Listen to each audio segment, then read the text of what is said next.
아파트 청약 당첨되니까 너무나 지금은 후회를 하고 있습니다. 라는 얘기를 많이 한다는 거예요. 그 이유는 임성배 TV 보동과 덴데크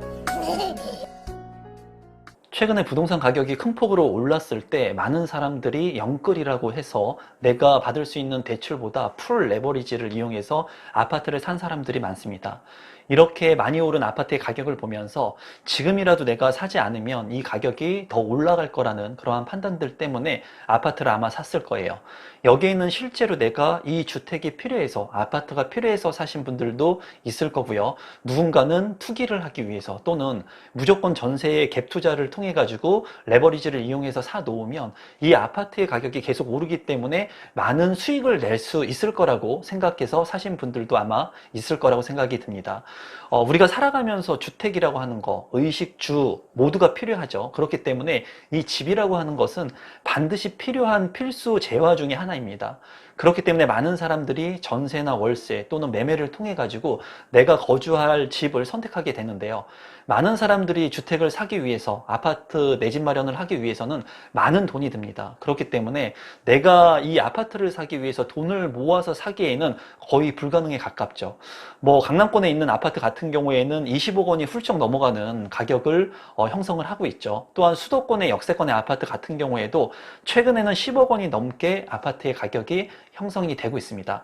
이렇게 무리해서 부동산에 투자를 한 사람들 또는 무리해서 주택을 산 사람들 같은 경우에는 내가 너무 높은 가격에 샀기 때문에 가격이 떨어지는 것을 보면서 상대적으로 많이 후회하면서 이제 좌절을 하시는 분들도 많이 있거든요.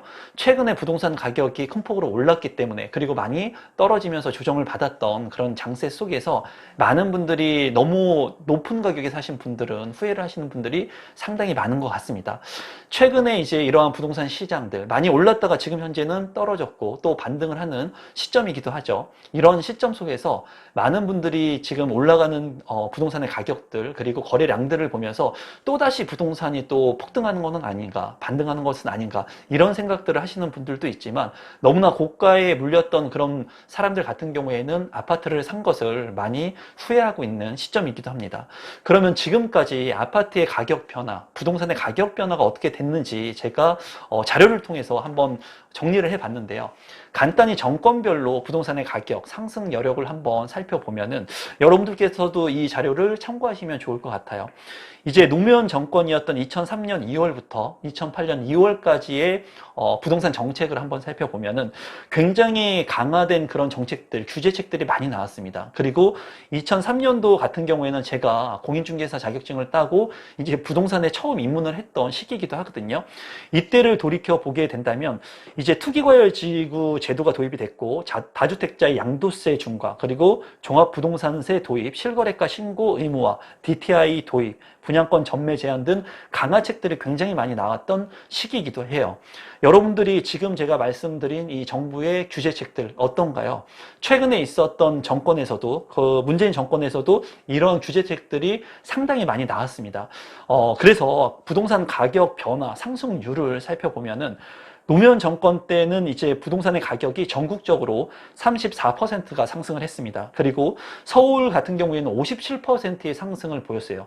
이렇게 규제를 많이 했는데도 불구하고 부동산의 가격은 어땠습니까, 여러분? 많이 상승을 했다는 겁니다. 그러면 그 이후의 정권을 한번 살펴보도록 하겠습니다. 이명박 정부 같은 경우에는 2008년 2월부터 2013년 2월까지였는데요. 여기 같은 경우에는 이제 고가주택 기준을 9억 원까지 상향을 했고요. 부동산의 가격이 많이 올랐기 때문에 이 고가의 가격 여건을 상향한 겁니다. 또한 투기과열 지구를 해제했고 부동산 세제를 완화했습니다. 또한 양도세 중과 완화 등 규제의 완화책들을 펼쳤어요. 최근에 윤석열 정부에서 부동산 규제의 완화책들을 지금 현재 발표를 하고 있죠. 그리고 앞으로도 규제책들이 많이 완화가 될 거라고 보여지는데, 이때의 부동산 가격 같은 경우에는 전국적으로 15%가 상승을 했습니다. 그리고 서울 같은 경우에는 마이너스 3%의 하락률을 보였어요. 어쨌거나 부동산의 가격은 전국적으로 상승 곡선을 보였습니다.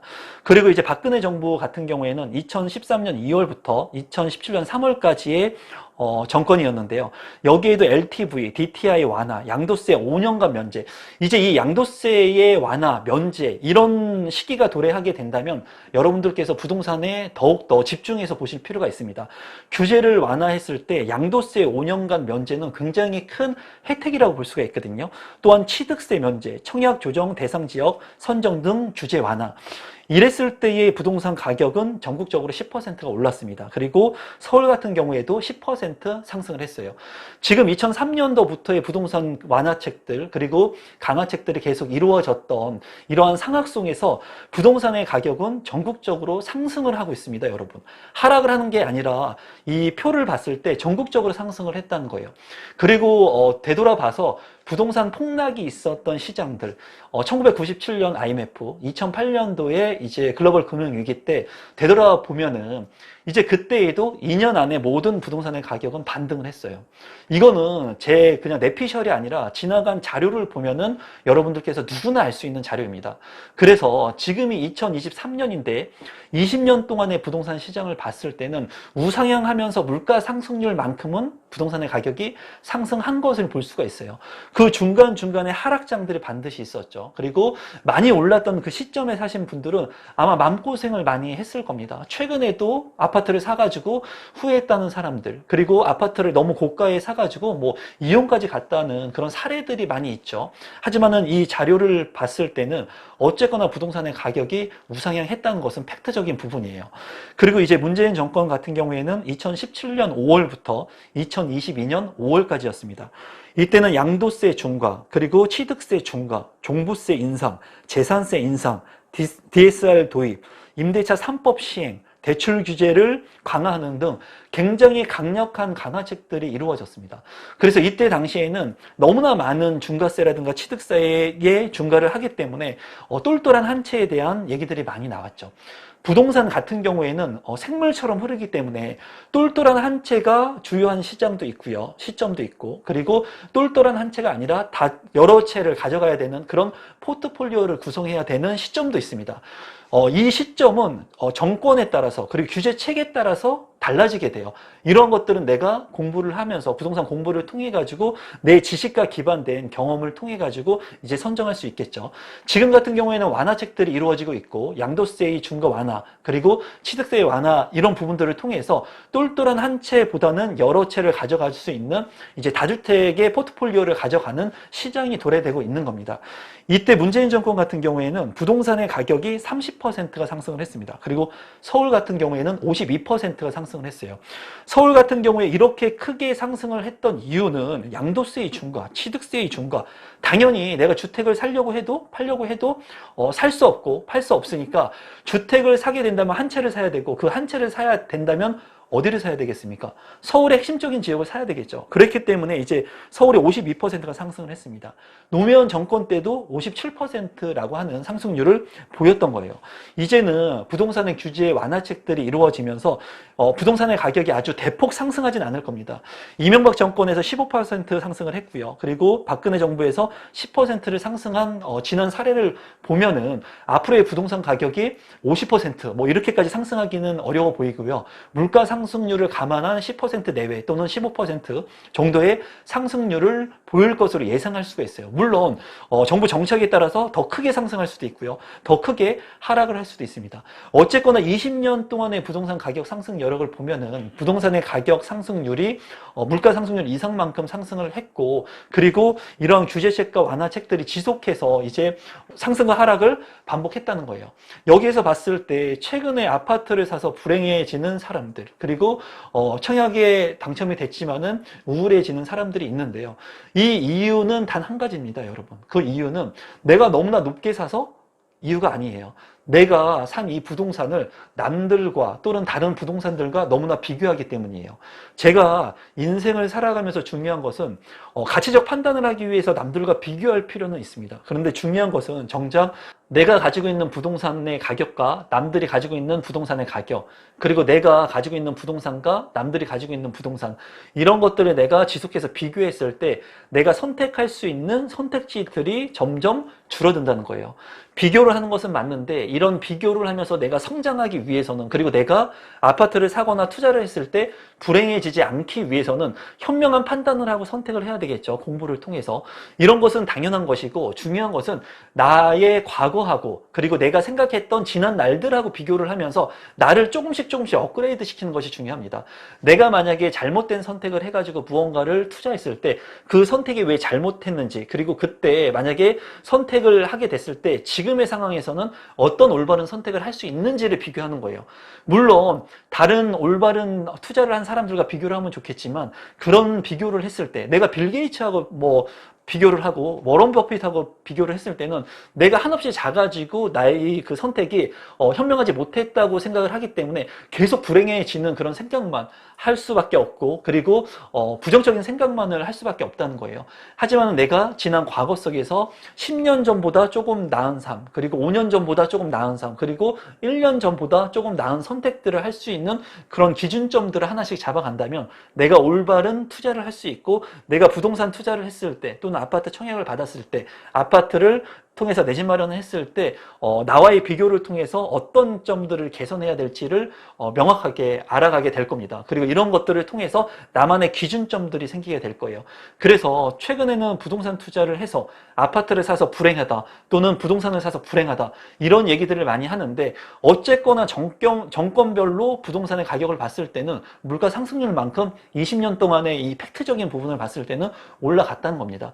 그렇기 때문에 만약에 여러분들이 너무나 많이 오버슈팅해서 부동산을 샀다면 내가 너무 높게 산 그 이유, 그리고 그런 판단을 했던 결정적인 이유를 분석하고 앞으로 기회가 왔을 때는 그런 시장 속에서 그런 오판을 하지 않게끔 나를 조금씩 업그레이드 시키는 과정이 필요하다고 생각을 합니다. 그리고 아파트 청약 같은 경우에는 너무나 과도한 경쟁이 지금 몰리고 있고, 너무나 높은 고분양가 같은 경우에는 여러분들께서 이런 기준점들을 세우고 올바른 판단을 하게 된다면 절대로 지지 않는 그런 투자를 할 수가 있습니다. 그리고 지금 현재 부동산 스터디 클럽을 통해서 저와 함께 부동산 공부를 하시는 분들이 많이 있거든요. 이 영상을 보시고 저와 함께 부동산 스터디를 하고 싶으신 분들은 아래에 고정 댓글을 확인하셔서 저와 함께 부동산 스터디도 재밌게 하면 좋을 것 같습니다. 많은 분들이 후회하고 실패하고 그리고 성공하고 반복의 과정들을 겪게 되는데, 남들과 비교하고 다른 부동산들과 비교하기보다는 내가 선택한 그런 기준점들을 여러분들께서 보완해 나가고, 그리고 지난 과거의 나와 그리고 앞으로 미래를 어떻게 개척해 나갈 것인가를 조금씩 어제보다 하루가 더 나은 삶을 살아가신다면 절대로 투자했을 때 실패하지 않고 올바른 재테크의 마인드들을 정립해 나갈 수가 있습니다. 지금 현재 혼란의 부동산 시장인데요, 항상 너무 많은 욕심을 내기보다는 내가 가지고 있는 자금의 범위 안에서 올바른 레버리지를 활용하고, 그리고 너무나 높은 입지가 아주 좋은 부동산만을 내가 선택하기보다는 내가 선택할 수 있는 선택지들 중에 그래도 1순위가 아니라 2순위, 3순위가 되는 부동산이라 할지라도 나중에 직주근접이 가능하고 미래 가치가 있는 그런 부동산들을 선택하면 좋을 것 같습니다. 그리고 최근에 이제 잠실 리센치 아파트 같은 경우에도 20억 원 이하로 떨어졌지만은 이제 가격대가 20억 원 이상을 올라가면서 거래량이 늘고 있거든요. 이런 것들을 봤을 때는 입지적 가치가 있는 부동산들은 누구나 원하는 사람들이 있고 거래가 이루어지고 있다는 것을 여러분들께서 한 번쯤 생각해 보시면 좋을 것 같습니다.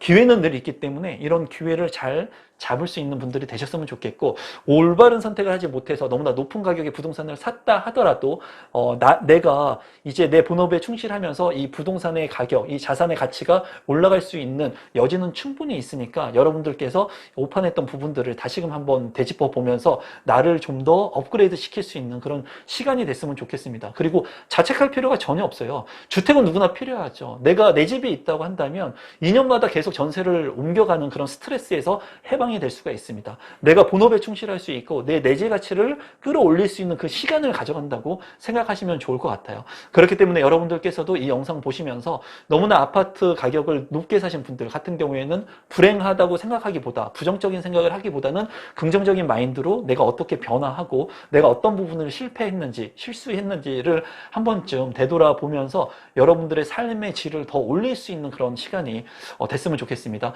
오늘 영상은 이것으로 마무리 짓도록 하겠습니다. 고맙습니다.